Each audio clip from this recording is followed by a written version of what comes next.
have breakfast, depending on what time zone you are in. So with that in mind, I'm going to get going again. And now we're picking up on new drug update, focus on newer biologic, gene therapies, weight loss, new OTCs, new warning, and more. There's always something with pharmaceuticals. And I mentioned this earlier, as I do sit on the Pharmacy and Therapeutics Committee of a major HMO, or I should say health insurance plan / HMO here in Boston. And it's absolutely fascinating work. I actually had a Pharmacy and Therapeutics Committee meeting. We went over a number of new medications coming to market. And one of the things that often happens, if you hear about a drug that's brand new, and then you ask about it or prescribe it for a patient, and the med's only been out for a couple of months, and you hear, well, it's not on the formulary for this person's insurance. One thing is just hang on a little bit. General rule, Pharmacy and Therapeutics Committees don't take a look at brand new meds the moment that they come to market. But for something like an HIV med or a cancer chemotherapeutic med where time is of the essence, many Pharmacy and Therapeutics Committee will review those within 3 months of the drug becoming available. And then what also happens is for more, shall we say, routine meds, like let's say it's a new antimicrobial or a new med for the treatment of hypertension or something where we already have a lot of meds for the treatment of that, it's generally 6 months after the drug becomes available that it will be considered for adding to a formulary. Disclosures, no real or potential conflict of interest to disclose. No off-label experimental or investigational use of drugs or devices will be presented.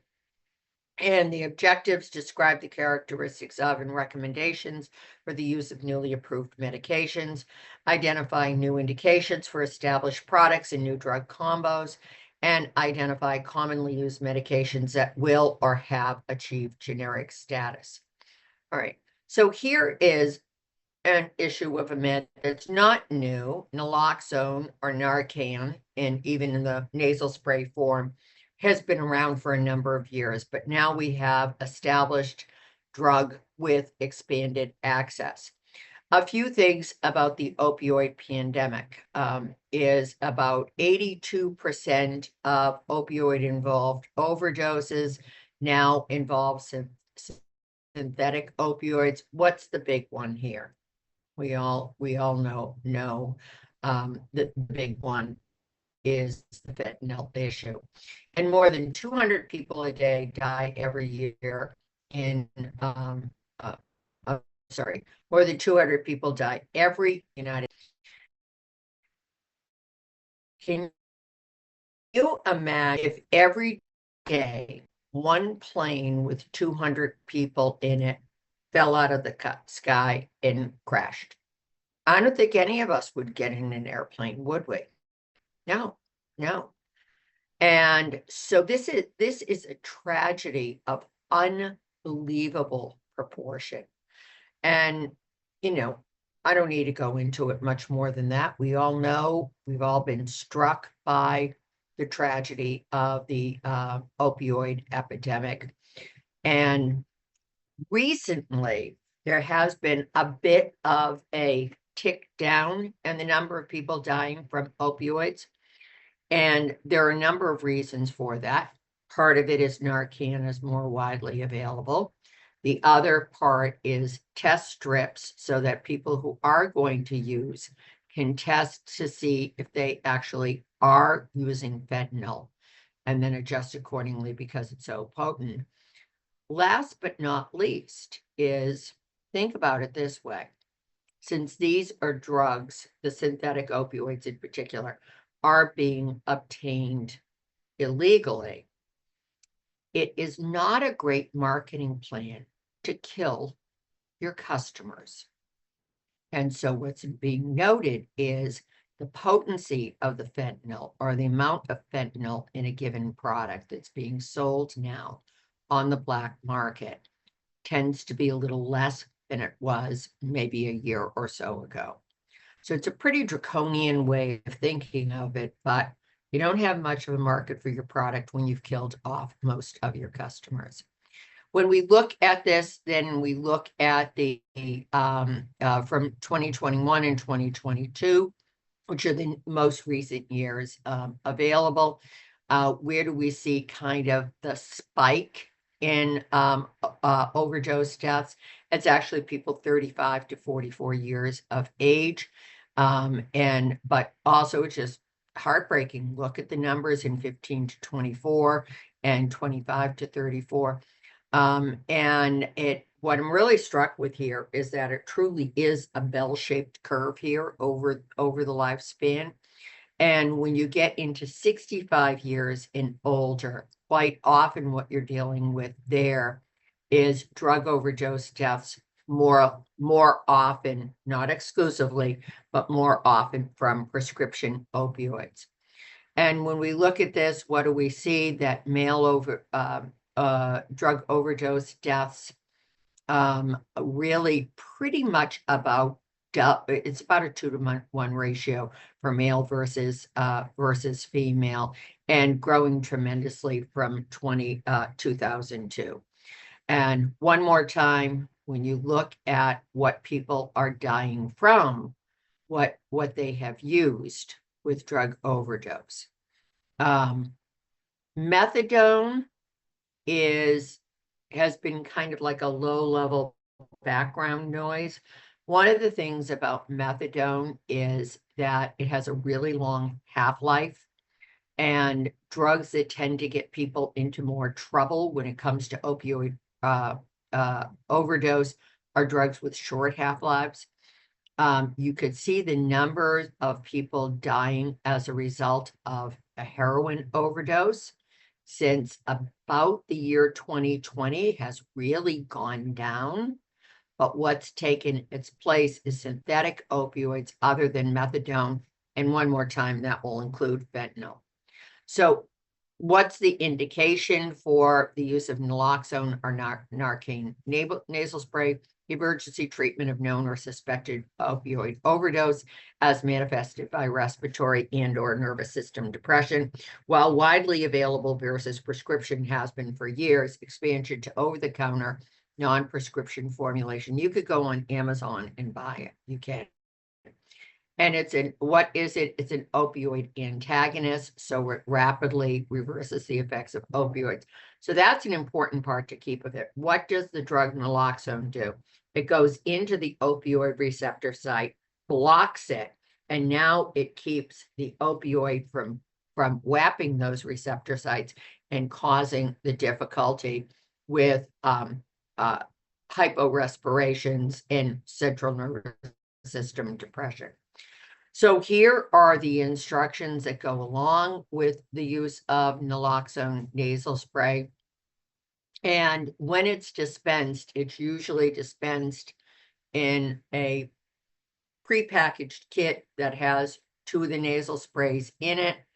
And you can see there are the instructions for use. I won't go over those, but one of the key parts of this is the instructions talk about putting the person on their side in what they're calling recovery position. And the idea behind that is to put the hand underneath the head to support the head, put one knee out with the leg bent, the other leg straight, put them in that side position like that, and notify EMS, activate 911 right away if it's not already been done. And the idea of putting the person in the recovery position is in case there's vomiting or something along those lines, you want to make sure the person doesn't end up with an obstructed airway. Watch and wait the patient for the person for 2 minutes. If they don't respond in 2 minutes, repeat the steps and give a second dose of Narcan nasal spray. So to have use both of the doses. Now, here's the key point when using naloxone nasal spray is the duration of action of commonly used opioids. So if a person has had an opioid overdose, what we need to do is talk about how long that opioid's going to hang around versus how long the naloxone is going to naloxone is going to work. And the duration of action of naloxone is 30 to 90 minutes. And methadone has a half-life of 24 to 36 hours, and peak respiratory depression will be 1 to 5 hours post-dose. Heroin has a duration of action of 4 to 5 hours, and fentanyl, the pharmacokinetics are highly variable depending on how it's administered. For example, it has 6 minutes when given IV, but 16 hours when given nasally. So how long fentanyl is going to hang around really depends on the route of administration. So therefore, what should we anticipate? That many, perhaps even most people with opioid overdose will need a couple of doses of Narcan. And one of the reasons why, even if they do rise up, you would hopefully want them to seek EMS.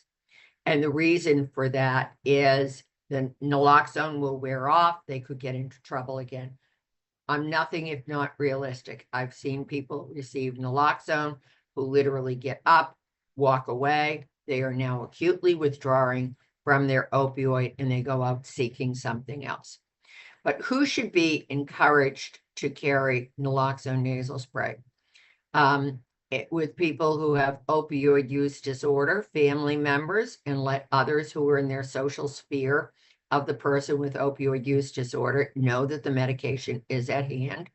The person with opioid use disorder should be encouraged to carry naloxone with them at all times and let them know that they've got the medicine on their person. Now, I have heard people make comments like, well, you use opioids, you take your chances. Why should we buy naloxone, or why should insurance pay for it? Because many insurers will pay for it. Why should we ask a family member to carry around something to try to save the life of somebody who's got opioid use disorder? Remember, the person who's dead can never get into recovery. They never can. And dead is dead. And so this is, there are a lot of people with substance use disorders who do get into recovery and they have different lives. And so I don't go along with that thought, but I've heard people say that right out loud. Also, let's consider this with people who use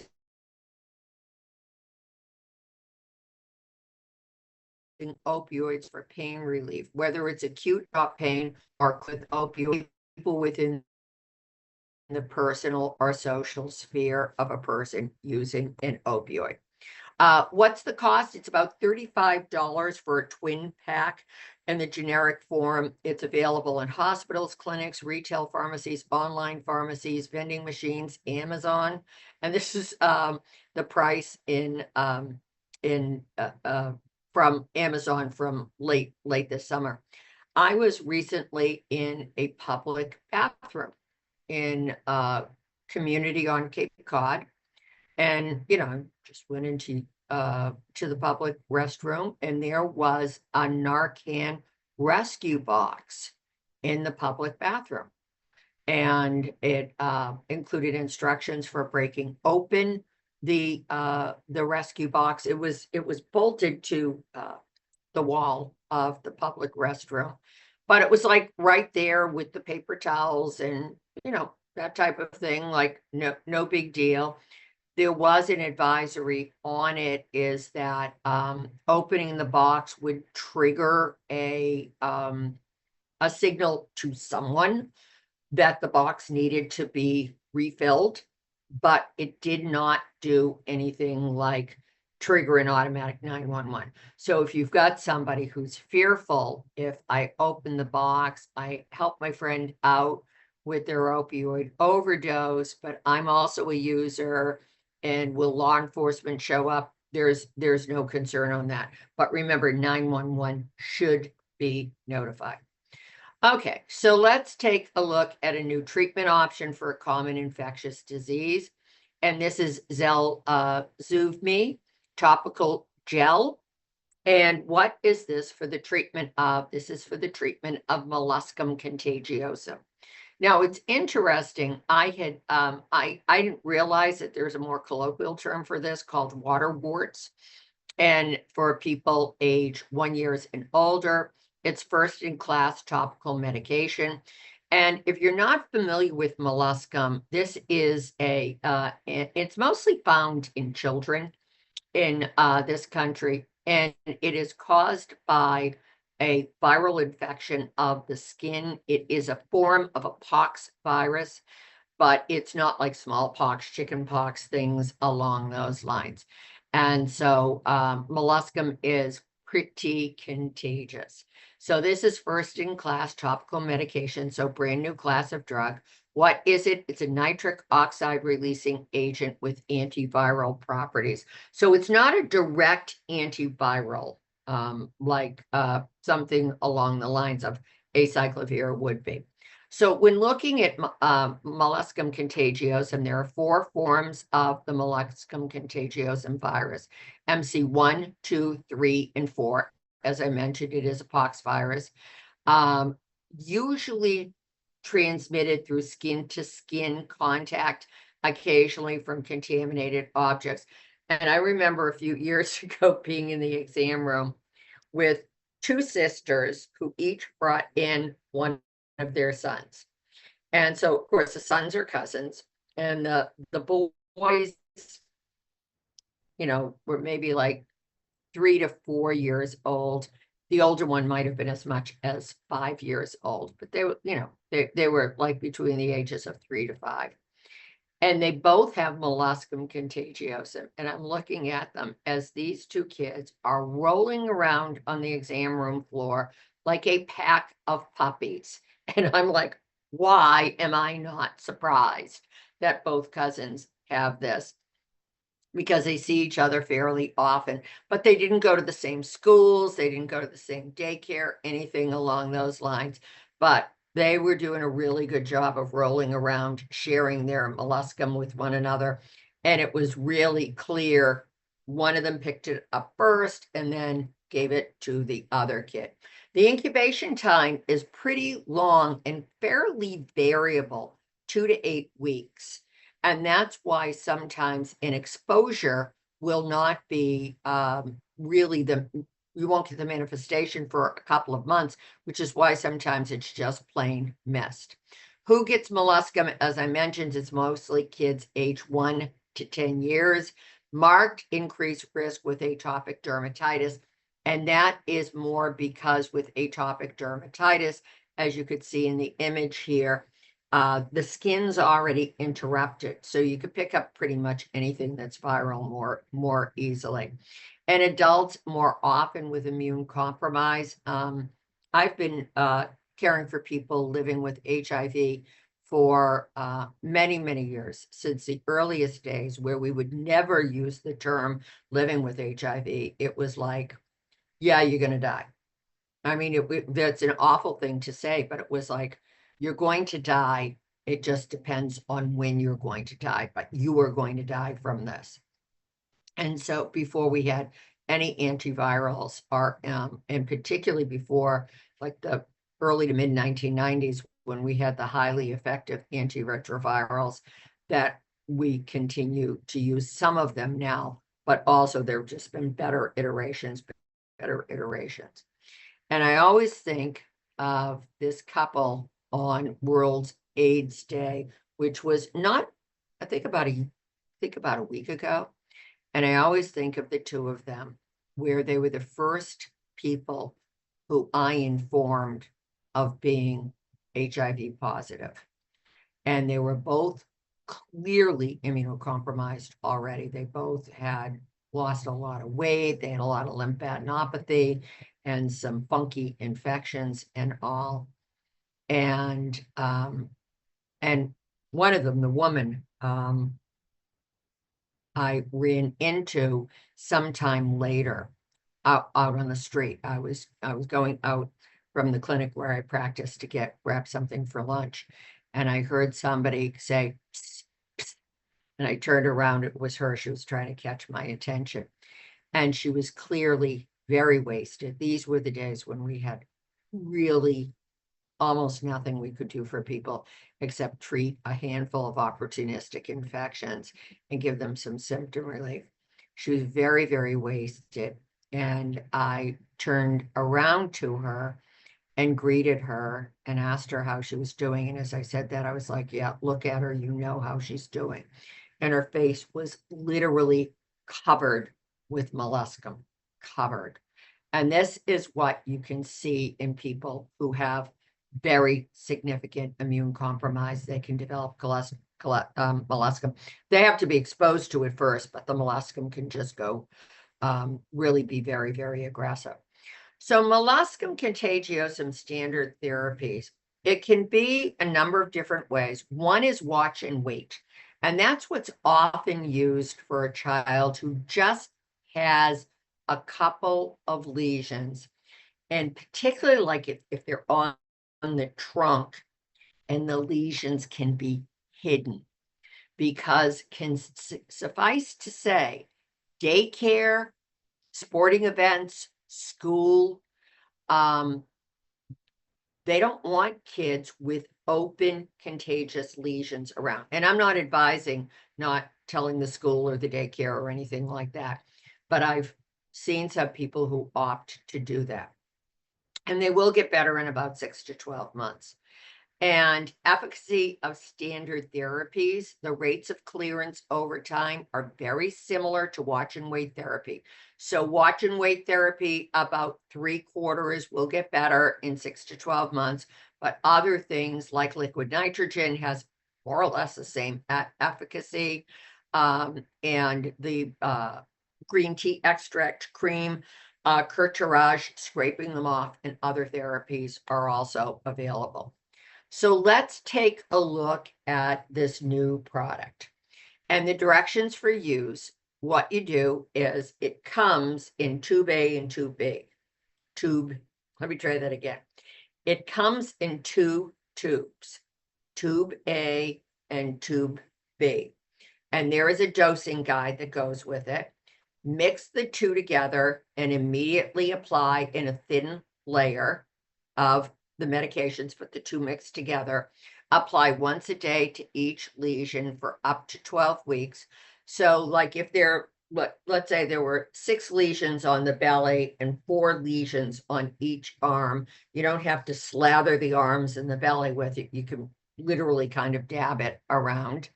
Up to 12 weeks, only use it on the skin. It's not for ophthalmologic, oral, or intravaginal use. So when we look at clinical trials, one of the things that we have to keep in mind is we've got a condition that almost 3/4 will be better by the time they're 6 to 12 months out. So one of the things is, can we get kids cleared sooner? So the Zelsuvmi is complete clearance in one clinical trial at about 1/3 of the kids at 12 weeks, but only about 20% of the kids at week 8. Most of the time when you're looking at a clinical trial that is done with a topical medication, what will happen is that there is an arm of the trial that's not a placebo that would do nothing, that we know would do nothing, but it's the vehicle, just in case it's the vehicle that helps the person get better. The vehicle, about 20% of the kids were better at week 12, only 11.6% better with vehicle alone by week 8. Now remember, that's complete clearance. The second trial had relatively similar results on that one. The most common adverse effects noted in 2% or more: application site reactions, such as burning and stinging. And part of this is its mechanism of action, what it does in order to be an antiviral: erythema, itch, exfoliation, dermatitis, and swelling. Not that severe. It's not as much skin damage as that you would see with like using liquid nitrogen. And I actually have prescribed liquid nitrogen. It's not real pretty what the kid's skin looks like just a few days later, but that can really do the trick on that. Okay, wait for it. The cost estimated between about $700 and $1,200 for a course of therapy. The total volume of 2 tubes is 30 grams, and a number of tubes needed will depend on the area needing treatment. So if it's just a few bumps here and there, maybe one set of tubes will do the job, and if it's really extensive, it will not. What did I do for those 2 little cousins rolling around like a pack of puppies? Both mothers decide to do watch and wait therapy for the kids. They did, because they didn't like the idea of the liquid nitrogen. It is painful. It works. The curtage can be really rather painful as well. And this drug hadn't come to market yet either, so that wasn't an option. All right. Now, this is a new treatment option for non-alcoholic steatohepatitis, or NASH. Yes, I'm aware that the new classification of this is MASH, not NASH, for metabolic steatohepatitis, but this drug was approved by the FDA when the terminology was NASH. So I'm going to stick to the NASH terminology because that's what's in the prescribing information, and it's Resdifra tablets. And the indication for this is the treatment of adults with non-cirrhotic, non-alcoholic steatohepatitis with moderate to advanced liver fibrosis. And what is it? It's a thyroid hormone receptor agonist, and it has actions in the reduction of hepatic triglycerides. What's the fat in fatty liver disease? And of course, steatohepatitis is fatty liver disease. What's the fat in the liver? The fat in the liver is, in fact, triglycerides. The therapeutic benefit: it's the first and only FDA-approved once-daily treatment for NASH with liver scarring. And that's really important because, as we know it now, these are people who have very advanced liver disease from non-alcoholic steatohepatitis, and the results in improvement in NASH resolution and fibrosis after 1 year of therapy, 52 weeks of therapy. All right, so when we look at this, and what you could see is this is a really interesting clinical trial, because what they went by was literally liver biopsy results. So 2 different pathologists, all right? So you could see roughly 300 people in each arm. And when you look at this, you'd say, well, 300 people for a trial of a drug for diabetes, type 2 diabetes or hypertension, that would really be in an N sample size that would be unacceptable, correct? But these are folks with a disease much rarer than hypertension, type 2 diabetes, or the like. And that you're really looking at a specific marker. How did their livers look? And that needed to be done by liver biopsy. So liver biopsy, yeah, get it done if you need to have done. You know, this isn't like going for a pedicure. This is a big procedure to have done. So when you look at this, or the one part of the trial looking for resolution of steatohepatitis and no worsening of fibrosis, the response rate with placebo is 13%, With the lower dose of this drug, the 80 milligram dose, 27%, but with the 100 milligram, this is a 36% reduction, and improvement in liver fibrosis and no worsening of steatohepatitis, response rate 9% with placebo, and roughly 1 in 4 with regardless of which dose of the drug was used.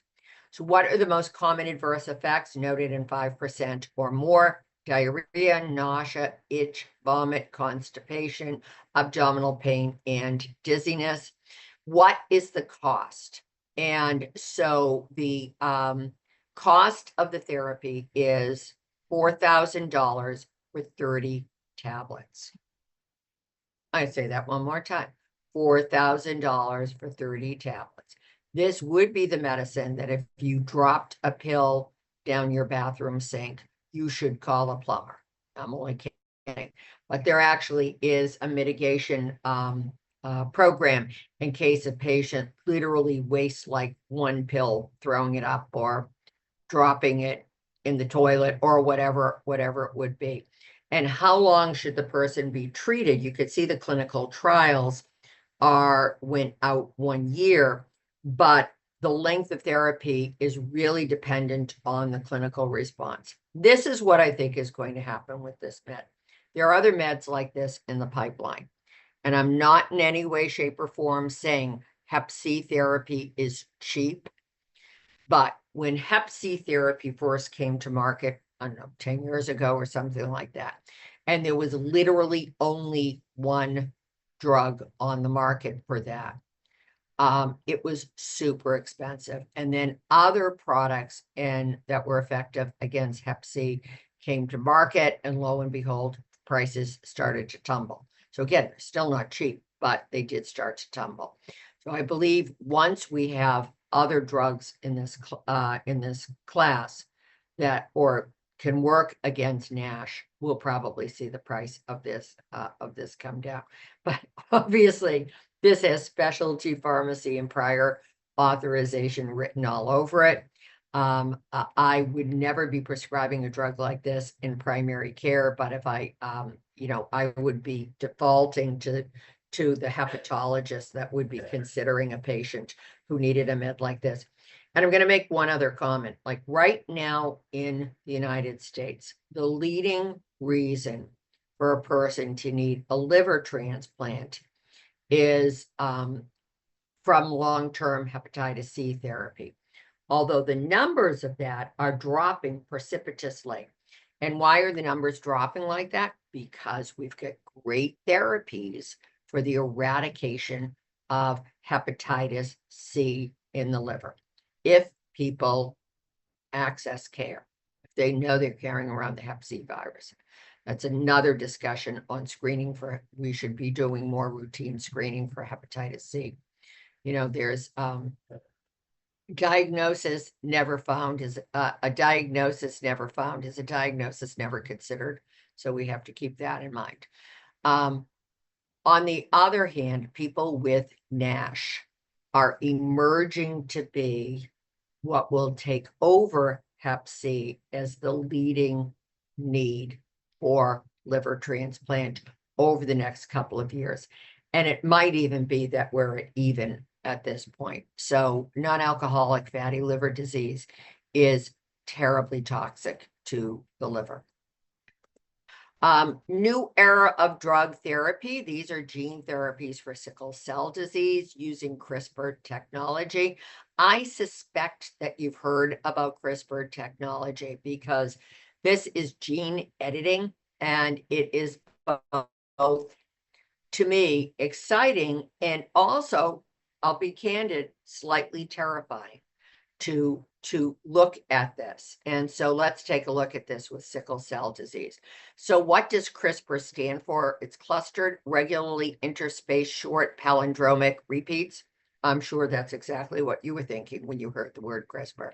What can it do? It can use a bacterial helicase to replace or insert a new DNA sequence at a precise location in the human genome. Yes, this is gene editing. And the promise of CRISPR technology is pretty amazing. And so it has the potential to allow for correction of diseases with a known genetic mutation like cystic fibrosis, sickle cell disease, and to develop cell therapies that can specifically target certain diseases and cancer cells. Now, what are some of the limitations of CRISPR technology? It's difficult to deliver new DNA sequences to mature cells in large numbers, and not 100% accurate or off-target, and off-target edits of DNA can have severe consequences. I was listening to a report about the promise of CRISPR technology the other day, and it was talking about sickle cell disease and how the unbelievable outcomes with this so far. Hopping ahead, one of the meds that I'm going to talk about now has been approved for the treatment of beta thalassemia major, which is a transfusion-dependent disease. And when people with beta thal major, when little ones are in a location where they can't access blood transfusions on a regular basis, the little ones die, and they die young, and they die ugly. It's a really horrific way to go. So that's exciting. On the other hand, there are a fair number of people with sickle cell disease, and it's an identifiable gene mutation that now this can help. Same thing with beta thal major. We don't see a lot of beta thal major in this country because of the ethnic mix of people in this country, but go to countries, certain Mediterranean locations, certain Middle Eastern, certain African locations, you're going to see a lot more of those. So that's good to know that's coming along. But what about the little one who has a genetic mutation that is causing considerable issues like developmental issues and things along those lines, and is one of 50 known cases in the world of whatever this genetic mutation is? There probably will not be CRISPR technology for that child with the extraordinarily rare disease because of what it costs to develop this. The price will probably come down over time, but we're really on the edge of this now. So this gives you an idea of what will happen is that the CRISPR technology will go in, and what it will do is provide a specific sequence of interest. It will go in essence, snip the gene and replace it. It's unbelievable, unbelievable when you think about it that way. So what's on the market right now that uses CRISPR, and one just got approved for beta thal major. I'm going to include that in my fall pharmacology update. So this is what we have here. We have the indication is for patients 12 years of age or greater with sickle cell disease with recurrent vaso-occlusive crises, VOCs, and oh, I threw that in there, transfusion-dependent beta thal. So that's the beta thal major. And these are the first FDA-approved therapies using CRISPR. So it's cell-based gene therapy that uses the patient's stem cells that are genetically modified.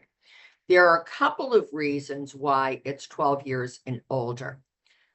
Knowing that sometimes little ones can really suffer with sickle cell disease.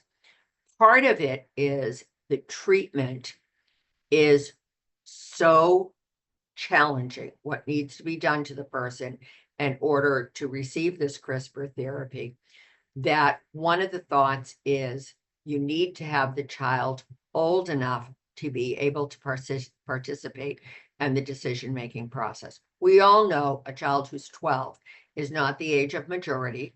We all know that. So they would need to have parent or caregiver consent with that.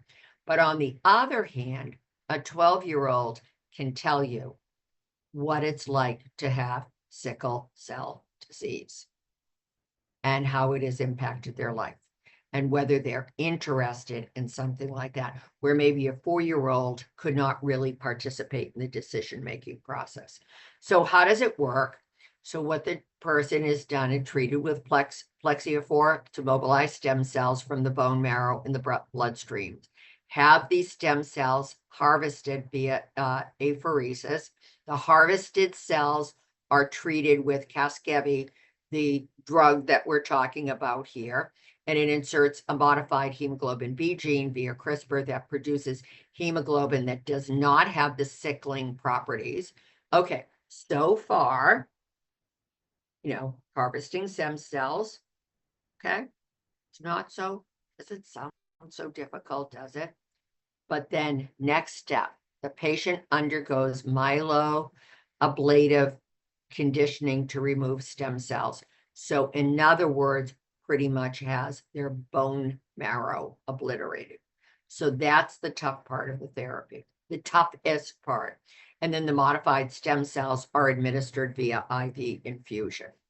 And the therapeutic benefit with the use of Casgevy, and again, smaller clinical trials, and one reason why the FDA even allowed for smaller clinical trials was because this is brave new world with CRISPR technology. What happened was the clinical trials, couple of clinical trials, had 31 and 30 patients in them respectively. After a single infusion of Casgevy, 29 out of the 31, or 93.5% of patients, were free from protocol-defined vaso-occlusive crises for 12 months or more after infusion, and 100% of the patients were free from inpatient hospitalization for severe VOCs for 12 or more consecutive months after infusions. And at baseline, these patients had a median of 3.5 severe vaso-occlusive episodes per year in the 2 years prior to study enrollment. And I heard a woman speak who had this done. I just heard it on a radio report.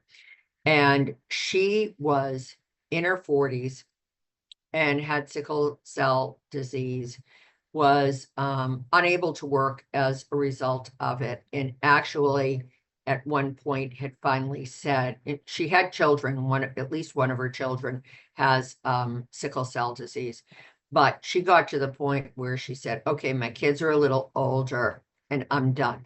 I'm just going to die from this. I can't handle it any longer, and wanted to go into hospice care. So fast forward, she was one of the first people, if not the first person around to have this therapy done. And took her a while to physically recover, as one would anticipate. She has gone back to school. She is now working. She is now vaso-occlusive episode free. And she's actually being called on to speak at different conferences on her experience. So it really is like a person rising from the dead. I appreciate that's only one person, but it is something to consider there. So what are the most common adverse events? Grade 3 or greater mucositis, febrile neutropenia, thrombocytopenia. What does this all relate to? This relates to what has to be done so that the product works. Neutropenia, anemia, leukopenia, lymphopenia, and warnings or precaution, delayed platelet engraftment, neutrophil engraftment failure, and off-target genome editing risk. In other words, when I look at all of this, I say this is kind of similar to looking at somebody who's had a bone marrow transplant, right? Because when we talk about, quote, bone marrow transplant, we're actually really talking about stem cell transplant. All right, what's the cost? $2.2 million per treatment. And repeat therapy advised or needed. It appears as if this is one and done. One and done. So this isn't everybody is going to be offered this, but this is the next thing that we should be looking at when it comes to gene editing therapy. It's interesting. My husband and I were at a film festival in Woods Hole, which is part of the town of Falmouth on Cape Cod in Massachusetts. And we were at a film festival, and we're total nerds, and we go to like the documentaries, and we're both I have a much stronger science background than he does. He has an MBA. I don't have an MBA, but I have the strong science background, but still he's a very curious person. So we had the opportunity to see a documentary on CRISPR technology. And interestingly, one of the developers was there for a discussion afterwards, and they highlighted this young kid who was going to be one of the first children. He was a young teen to receive CRISPR technology, but it also just showed he had sickle cell disease. Is what a tough life this dear child had. He was just a sweet, sweet, sweet boy, and how much time he spent in hospital and all. So we're all like kind of hanging on the edge of our seat, listening to the scientists that developed this, and then getting an update, and the child is doing very well and all. And then so there are the usual kind of, and there's an Oceanographic Institute in Woods Hole. So there are a lot of people with strong science backgrounds in the audience asking very scientific questions. And then from the back of the room, we were sitting kind of in the front of the auditorium. I can see the people from the stage who are answering questions point to a person towards the back of the room. Somebody runs with a microphone for them. And this is what I heard. It's clearly a younger woman's voice. I couldn't see her, but I could tell her voice. And this is what I heard was, "Can you tell me when you'll have this for cystic fibrosis?" And I thought there you could have heard a pin drop in the auditorium, because this was clearly a young woman who was, even though there were advances in the treatment of CF, it's no walk in the park. And she wants to know when they can offer it to her. It was heartbreaking to listen to. So, we can all say, oh, $2.2 million. People with sickle cell disease, aside from having very difficult lives, if you're talking 3.5 days on average, 3.5 VOC episodes per year involving hospitalization, how quickly are you up to $2 million in hospital costs? Pretty quickly, aren't you? Plus, they're suffering. And so it's exciting, and I think just like almost like a little scary to watch this happen, but we'll see that happen. There some additional information on this. There's a great patient brochure on this, and I've given you the link to that there. So there is also another product, little bit different technology, Lyfgenia, and this is for treatment of sickle cell disease, age 12 years and older. Very similar criteria, sickle cell disease, history of vaso-occlusive episodes. It's an autologous hematopoietic stem cell-based gene therapy. And the therapeutic benefits with this is between 6 to 18 months post-infusion. 28 to 32%, 88% did not experience any VOEs, and 30 out of 32, 94% did not experience any severe VOEs. Very, very, very similar problem here with the adverse effects that go along with this, just like we were seeing with the other gene-based therapy. And this is one boxed warning that came with this one on hematologic malignancy. It's been seen in patients treated with Lyfgenia. As we know with the other product, not noted yet, but hang on, stuff that neither one of these are products that have been used in a lot of people. The longer they're out, the more we'll learn and monitor patients for evidence of malignancy through CBC at least every 6 months, and through integration site analysis every 6, 12, months and as warranted. In other words, obviously, these are going to be taken care of by specialty heme practices within tertiary medical centers. And the cost of the treatment is $3.1 million per treatment. And all patients who intend to receive Lyfgenia are encouraged to enroll for post-marketing long-term follow-up therapies as well. All right, now we have an established medication, but expanded into indications. So bempedoic acid, nothing new under the sun here. Nexletol. This is a non-statin LDL lowering med. I don't know, it's been out 5 years anyway, so it's not a brand new med, but it finally got an expanded indication.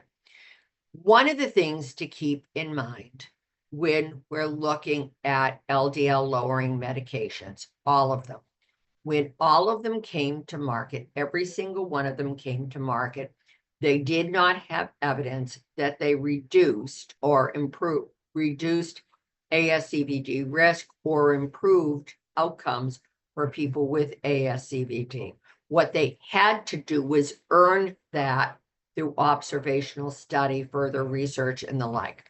So what is bempedoic acid? It's an adenosine triphosphate citrate lysase inhibitor, or an ACL inhibitor. I always think of the knee when I think of ACL, but this is another ACL. When compared with statins, it lowers LDL action at an earlier point in cholesterol synthesis. It's one of a number of lipid-lowering, LDL-lowering meds that are called the non-statins.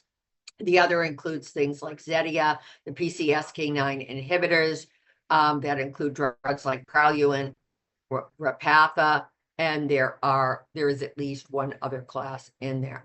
So FDA approved indication, adjunct to diet, maximally tolerated statin therapy for the treatment of patients with heterozygous familial hypercholesterolemia or established atherosclerotic cardiovascular disease who require additional LDL lowering.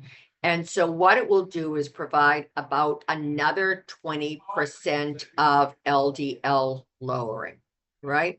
But please note that this indication is when the person is already on maximally tolerated statin therapy.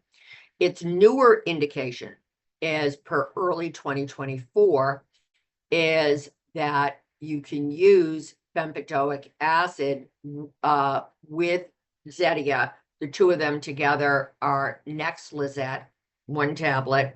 In essence, you're getting the Zetia for free for LDL lowering in primary and secondary prevention of cardiovascular risk. In other words, it can be used as a standalone product, right? Now, where might bempedoic acid fit into dyslipidemia therapy versus standard dyslipidemia therapy, okay? Because when we think about dyslipidemia therapy, it's like all statins all the time, right?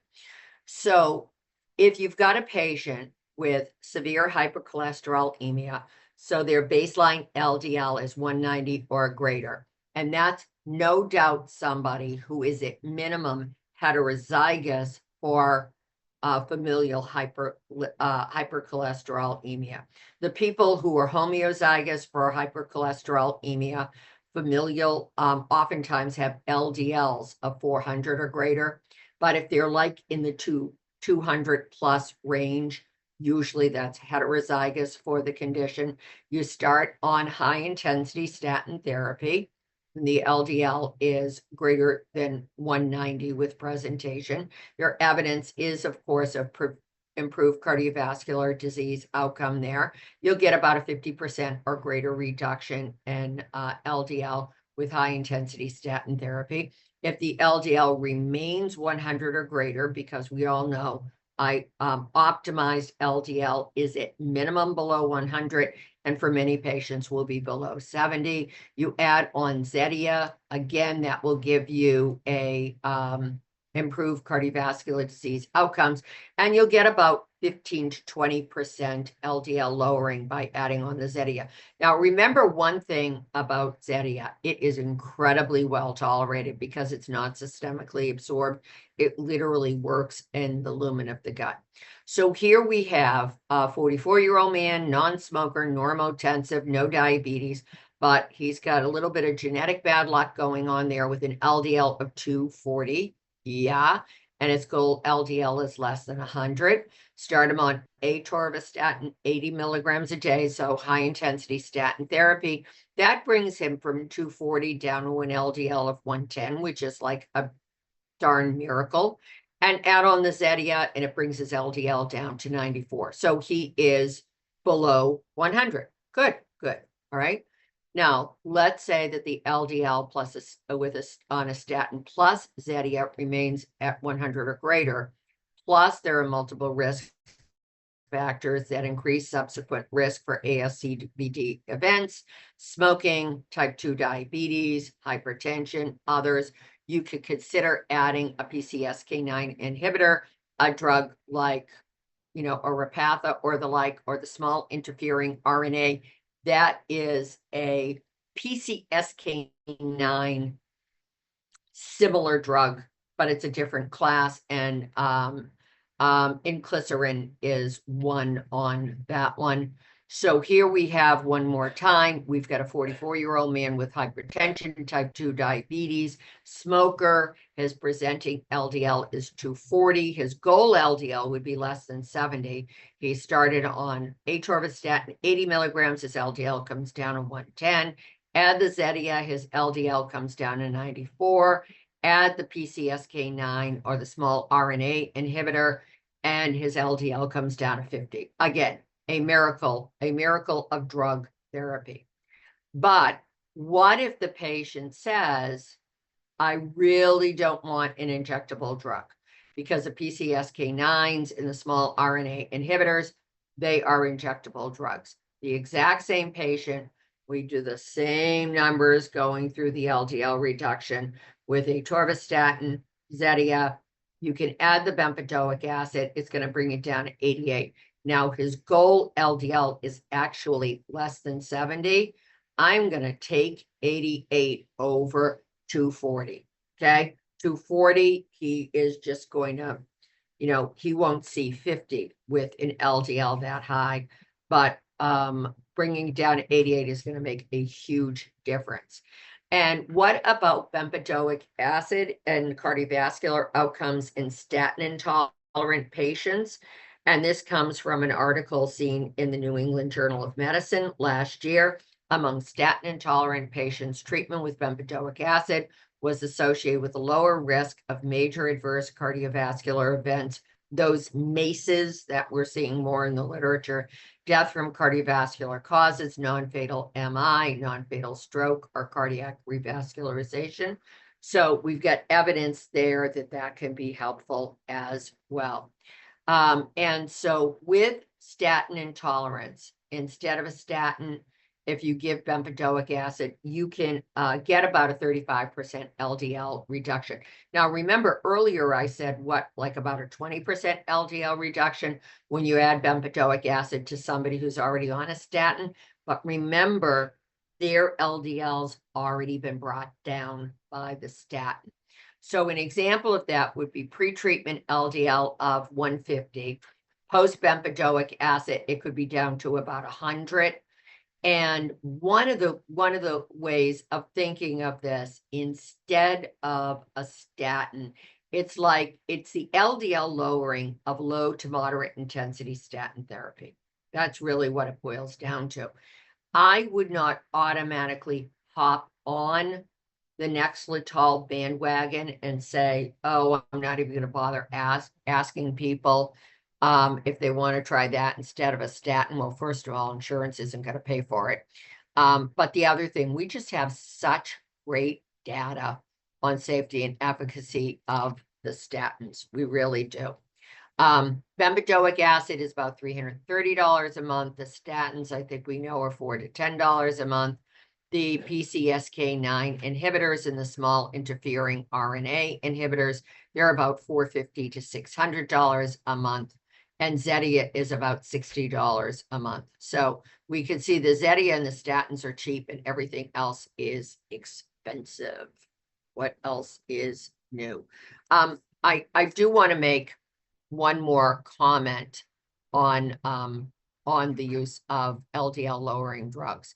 And to be honest with you, what I should have done was, I apologize, I should have included the link to this in your handout.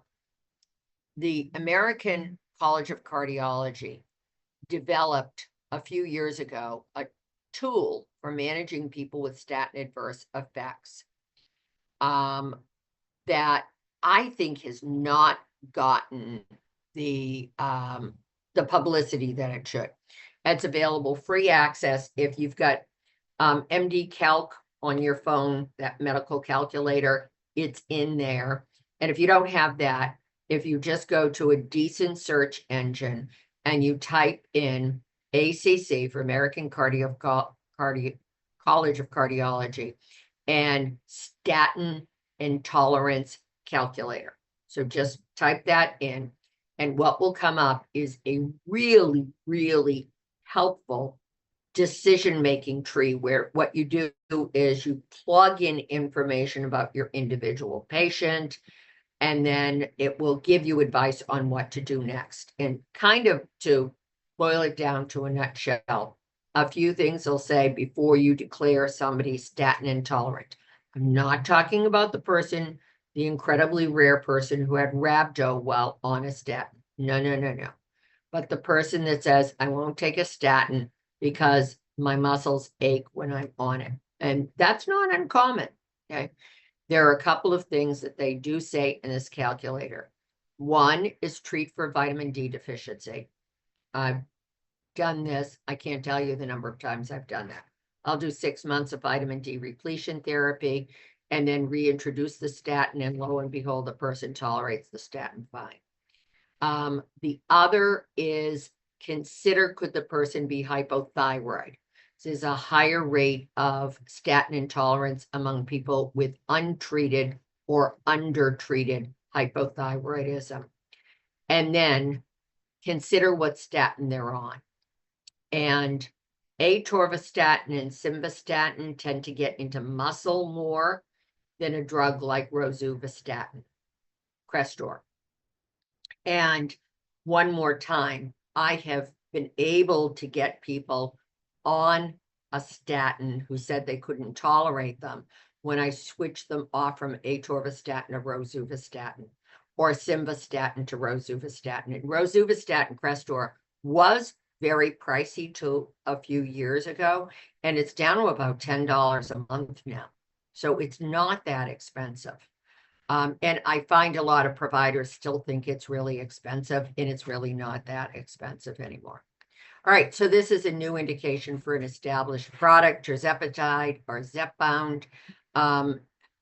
What doesn't the GLP-1 agonist, or this one, the GIP GLP-1 agonist, work for? I just came across a research study that the company that makes was one of the GLP-1 agonists. I don't remember which one, so I'm not going to say which one, but it was helpful for reducing left ventricular hypertrophy. And I'm like, really? Yeah. Okay. So let's look at this for Zepbound. And so it's indication in case you have been hiding under a rock. It now has a weight loss indication the minute it came to market. And it was labeled as Mounjaro. People were using it off-label for the treatment of obesity, but now it is indicated for weight loss. And so it's a GIP-GLP receptor agonist. And when you look at this, what you could see for the therapeutic benefit with weight loss, a few things here. And higher dose, better results, right? Now, not dramatically difference between the 10 milligram and the 15 milligram Zepbound dose, but definitely 5 milligrams gave significantly less weight loss. And watch as we're dealing with now being in the third, fourth year, whatever it is, of the GLP-1 agonist, and now this one, a GIP GLP-1 agonist, coming in being around and used extensively for weight loss, is there probably is going to be a movement afoot to dial back the dose on these, not because of a known danger or anything, but what patients notice over time is they continue to have the appetite suppression on a lower dose than they were initially on. So maybe 10 milligrams of tirzepatide will be enough for maintenance, where 15 milligrams was needed more for the weight loss. Okay. What do we all know about these drugs is the dosing should be titrated up, and it should be titrated up slowly, because how do these drugs help work towards weight loss? By slowing gastric emptying. And the slow titration up, the 2.5 milligrams to start, then 5 milligrams, and then keep increasing by 2.5 milligram per week increments, but no sooner than every 4 weeks. And then maintenance doses are 5, 10, or 15 milligrams once a week. Here's what you have to do, is just remember when prescribing these, the most common adverse effects will be nausea and vomiting. And the reason for that slows gastric emptying. And particularly if you have a patient who is not doing perhaps quite as much as they could for modifying their diet while on a GLP-1 agonist or tirzepatide, the only GIP GLP-1 agonist on the market, they're going to have more of the upper GI problems with it. And the way that should be managed is by pulling back the dose. Okay. If I hear about one more person who's puking their guts out on one of their meds, who their provider gave them Zofran, the patient's miserable, they're throwing up right and left, and they're being given Zofran, first of all, that's magical thinking, right? Because the way Zofran works for nausea, it's not going to work for this. This is more mechanical nausea. And then the provider just keeps giving the same dose without saying to the patient, hey, you were actually okay on 7.5 milligrams per week. And it was when we went up to that 10 milligram dose, that's when your stomach really started to bother you. Let's just pull you back. Let's just pull you back. So please be smart about these drugs, because they're an unbelievable drug classes. Well, I should say 2 classes, because tirzepatide's in its own class, but it tends to just get buried in with GLP-1 agonists. And there's getting to be a lot of bad press about these drugs that are very, very, very helpful. Now, there is a warning with all the GLP-1 agonists plus tirzepatide about the thyroid C-cell tumors, and it's in laboratory animals. And this is more a genetically based type of an issue. So the contraindications would include a personal or family history of medullary thyroid C-cell tumors, or in family, if there's a personal or family history of multiple endocrine neoplasia syndrome type 2, which is really pretty uncommon. What are the costs on these? Tirzepatide is sometimes a little bit less expensive than semaglutide or Wegovy by a couple of $100. And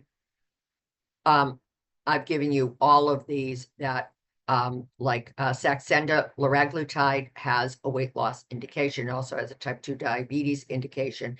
Hardly hear anybody talking about that anymore, because the weight loss isn't as profound as it is with tirzepatide and semaglutide. And so what you're going to see is all of these are expensive drugs. Okay, I've given you the list price on these. Right now, people can get them from compounding pharmacies. And there are a few things that need to be kept in mind with the compounding pharmacies, as there isn't much, well, make that no FDA oversight on what goes on at or tremendous FDA oversight or safety oversight with some compounding pharmacies. The requirements to be as accurate in labeling as they should be are a whole other thing. The way that these compounding pharmacies can get away with selling them is what they'll say is, okay, we're giving you tirzepatide, but we're adding vitamin B12 to it. See, you can't go into your retail pharmacy and buy tirzepatide that's got B12 compounded into it. So that's how they're kind of getting away with this. The other reason that the places where you can go online and just buy these products are able to do this by compounding is from the following. The demand for semaglutide and tirzepatide has exceeded the availability by a long shot. And you might hear this is that even patients who are like on Ozempic for the treatment of their diabetes, that they're having a hard time getting this med to help out with their diabetes because it's being sold in its more expensive form for weight loss, right? And so the FDA allows for compounding pharmacies to, if you will, help out when standard manufacturers cannot supply all the medication that the population needs. And that's why there's been this proliferation of the compounding pharmacies. What might well happen over the next few months is the FDA will rein in the compounding pharmacies and say the shortage is over, and now we're going to go with standard manufacturing. So watch for things to change along those lines, right? Now, a new warning about a topical anesthetic. This is an over-the-counter topical anesthetic, and the FDA has an advisory to avoid certain topical pain relief products due to the potential for dangerous health effects. And what is the warning on this? That there are certain OTC analgesic products that are marketed for topical use for relief of pain before, during, or after certain cosmetic procedures, such as microdermabrasion, laser hair removal, tattooing, or piercing. Some of these products are specifically labeled for that, such as tattoo numbing cream. The issue is that it contains more than 4% lidocaine, sometimes as much as 10% lidocaine, and particularly when applied to denuded or open skin, which will describe anybody who's had laser, microdermabrasion, tattooing, that type of thing. The absorption of the lidocaine is excessive because the skin barrier is broken down. And now what you have is you have a person who can develop lidocaine toxicity, including cardiac dysrhythmias. So be aware of that.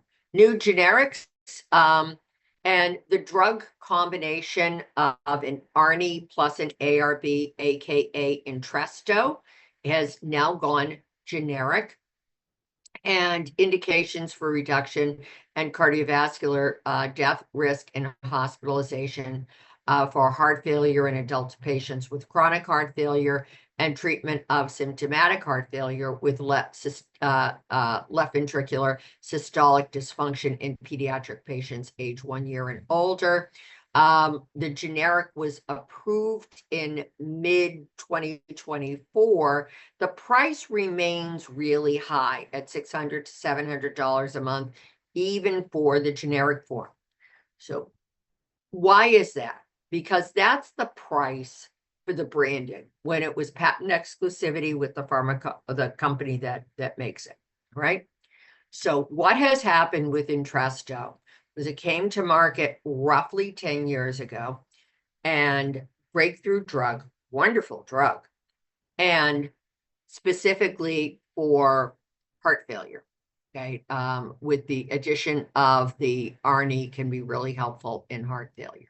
Okay, and general rule when meds come to market, they have about 9 to 11 years of patent exclusivity, which is why I just said came to market maybe 10 years ago, right?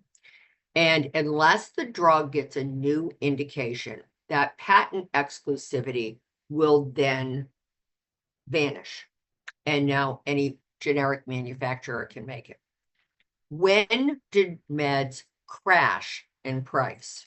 When they go from trade to generic, when lots of people need the med.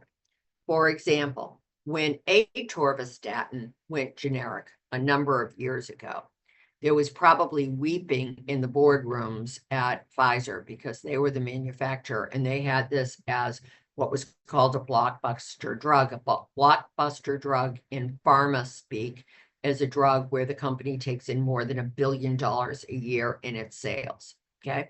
So finally, it did go generic. They got a couple of patent extensions for new indications. And when established drugs get a new indication, they can get a couple of years of patent exclusivity out of that. But finally it went generic. And what happened was, because it was such a commonly used drug, atorvastatin, a bunch of generic manufacturers wanted to make it. And what they ended up doing was pretty much getting in a price war with one another. So cheaper, cheaper, cheaper, cheaper, cheaper. Now what do we have? We have $4 a month atorvastatin. Okay. We're never going to have $4 a month Entresto because not that many people take it. The population it's important to. Yeah, I'm glad we have it, but it's a pretty narrow part of the general population. And so what will happen in all likelihood is a couple of generic manufacturers will apply to the FDA and get approval to make it.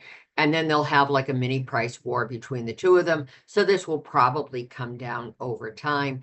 But this is why we oftentimes, with drugs that go generic, we don't see a drop in the price for a while after it's generic goes off patent. By the way, you know how every time you turn around, you'll see the GLP-1 agonists are getting another indication. Every time they do that, they get an extension on their patent exclusivity. So please don't watch for drugs like semaglutide or tirzepatide to go generic promptly. If they're not, because they keep getting more and more patent extension. Acetaminophen and ibuprofen, well, nothing new under the sun there. Two drugs that have been around for ages, but combined into a one tablet formulation with 250 milligrams of acetaminophen and 125 milligrams of ibuprofen. This is trade name Advil dual action. It can now be sold as a generic product. And it's actually, this is a good drug to know about, drug combination to know about, because it provides pain relief through two different mechanisms. And acetaminophen is more like a pain blocker, and ibuprofen is more like a pain preventer when you dig down into the mechanism of action. And what it does is, because of the two different mechanisms of action, it allows for better pain control at a lower dose. So that's its real therapeutic advantage. The other thing is that if when we're looking at a generic of this one, it's probably going to, first of all, Advil branded dual action. It's $13 for 72 tablets. It's not exactly going to break many people's bank, but the generic form of this will be about 1/3 less. Okay, doxycycline, again, nothing new under the sun here, except this is the small dose, the Oracea dose, 40 milligrams, because when you're treating like a bacterial sinusitis or a pneumonia or something like that with doxycycline, what do you usually do to the adults? It's 100 milligrams BID. And so this is a much, much lower dose, and it's specific for the treatment of inflammatory lesions in papules and pustules for people with rosacea. And at 40 milligrams dose, it doesn't really have much in the way of antibacterial effect, but what it has is anti-inflammatory effect. And that's why it's helpful with the treatment of rosacea. Has the cost come down yet? No, it hasn't. It's still $250 to $450 dollars for 1 month. You know, you could buy your body weight in doxycycline for $450, I'll tell you. But watch for this to come down, as I mentioned earlier, over time, as there are more generic manufacturers of it. A little update on RSV prevention. We are in the throes of the RSV season in the Northern Hemisphere, and that this is important to keep in mind. I need to find a piece of wood to knock on while I say this, particularly for the younger and the older. So far, the RSV season has been relatively mild. Oh, but we still have a lot of months of winter ahead of us, don't we? All right. So what do we know? That we now have RSV vaccination and for adults, but we also have another, well, we have a couple of different ways to protect people against RSV with vaccination, but there's also a prophylactic option for children. And as of mid-2024, only about 1 in 4 adults who are eligible to get the RSV vaccine have actually done this. And it is available to any adults 60 years and older. But in particular, what we want to make sure is that the people at highest risk for doing poorly with RSV disease, like older adults with COPD and the like, get immunized. And only 10%, well, almost 11% plan to get the vaccination. I've been really taken aback by how many people that I know who are candidates for RSV vaccination tell me their healthcare provider actively discouraged them from getting it. I'm really disappointed to hear that. But then again, I am unapologetically pro-vaccine, which is not exactly the most popular place to be these days as a healthcare provider. And as of early 2024, only a little bit less than 18% of eligible pregnant persons received the RSV vaccine to protect their newborn. As of spring 2024, among infants less than 8 months, 41% had received the monoclonal antibody to protect them against RSV. But it is anticipated that this 2024 into 2025 RSV season, more infants will receive this because the supply will be better. There was a major issue last year with supply. So RSV, well, first of all, if you had to guess which lands more older adults hospitalized, influenza or RSV, it's actually RSV. So what happened in mid-2024, last year, 2023, 2024 RSV season, the recommendations from ACIP, part of CDC Advisory Committee, on the RSV vaccine was, it was a lot of if this, then that, and if not this, then not that, that type of thing. And this is what they've said now. They've tried to simplify it because what they found out were a lot of eligible adults were being told, as I had mentioned, don't get this vaccine, you don't qualify for it.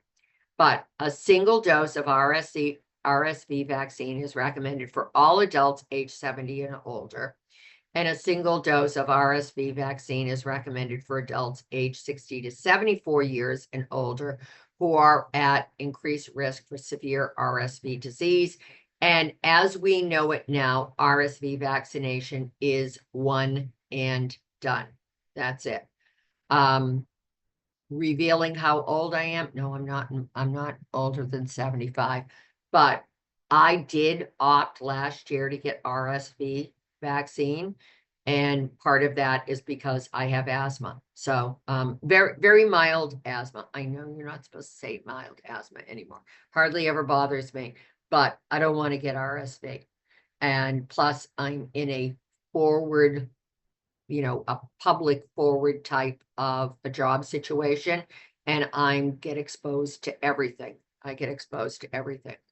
Now, what about RSV during vaccine during pregnancy when it's administered at 32 to 36 weeks of pregnancy? Only one of the RSV vaccines is currently approved for use in pregnancy. It's a single dose, and it reduces the risk of severe lower respiratory tract disease by 81.8% within 90 days of birth and 69.4% within 180 days of birth. All right, the robust, healthy, non-asthmatic 2-year-old who picks up RSV has a rotten cough, doesn't feel well for a number of days, and gets over it. The 2-month-old who picks up RSV can get into big trouble. And the younger the baby, the more trouble they get into. And this is a story from my own practice, right? I was seeing a kid who was on my list of patients to see.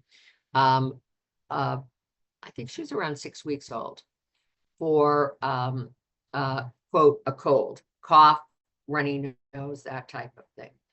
And the mom brings the baby in, and she's just like a gorgeous little specimen of humanity. She is 6 weeks old. She's got big, fat, chubby cheeks.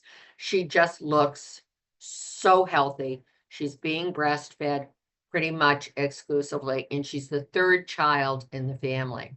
And the 2 older kids have had colds that they kind of got over. So I think what happened was the 2 older kids brought RSV into the household.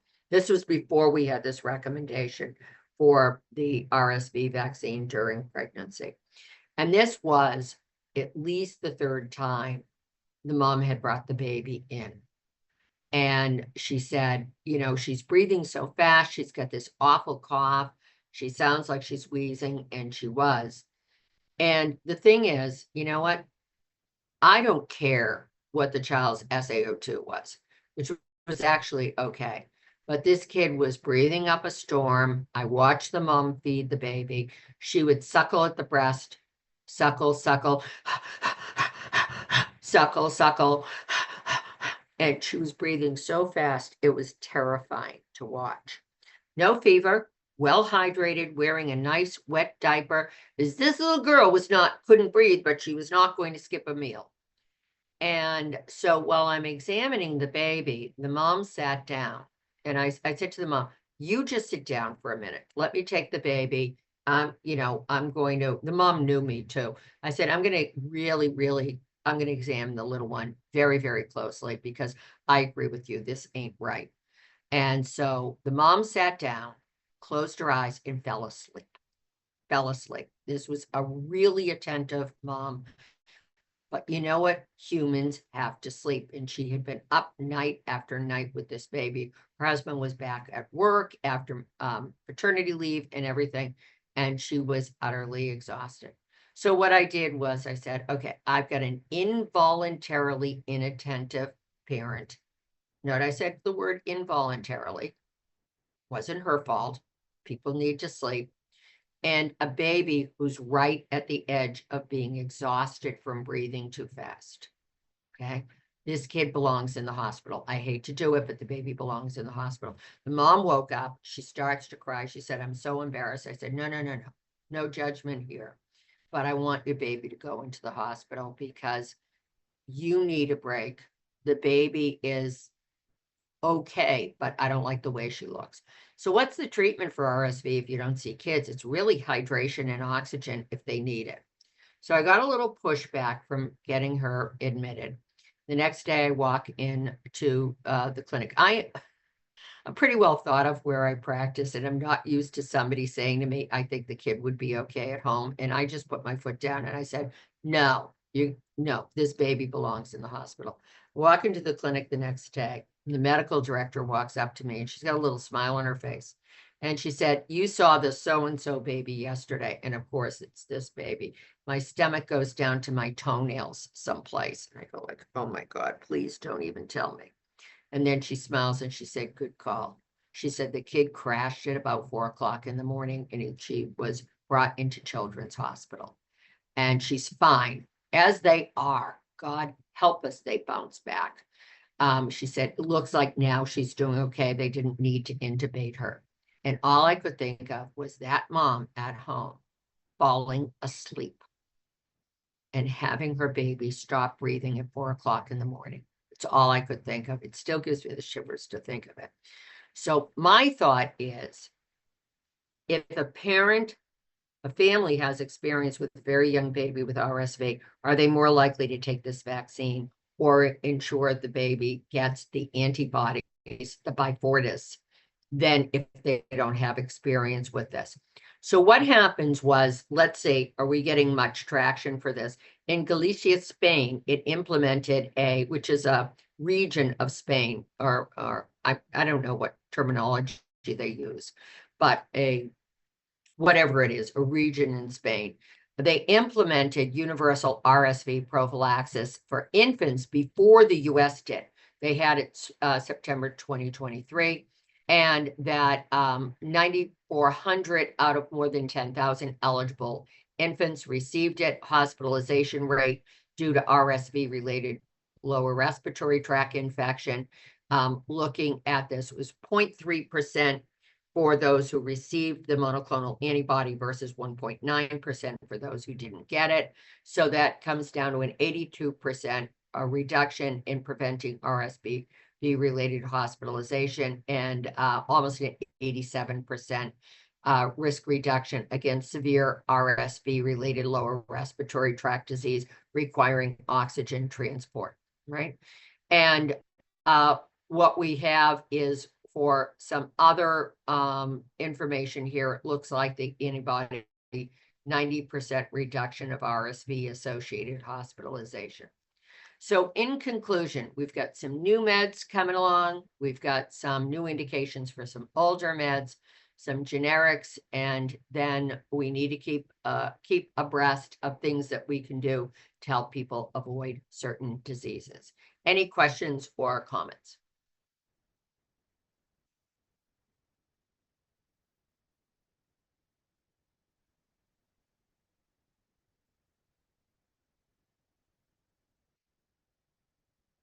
Okay, if there are no questions or comments, let's go to about a 15-minute break. Let's come back at 15 minutes after the hour. See you then.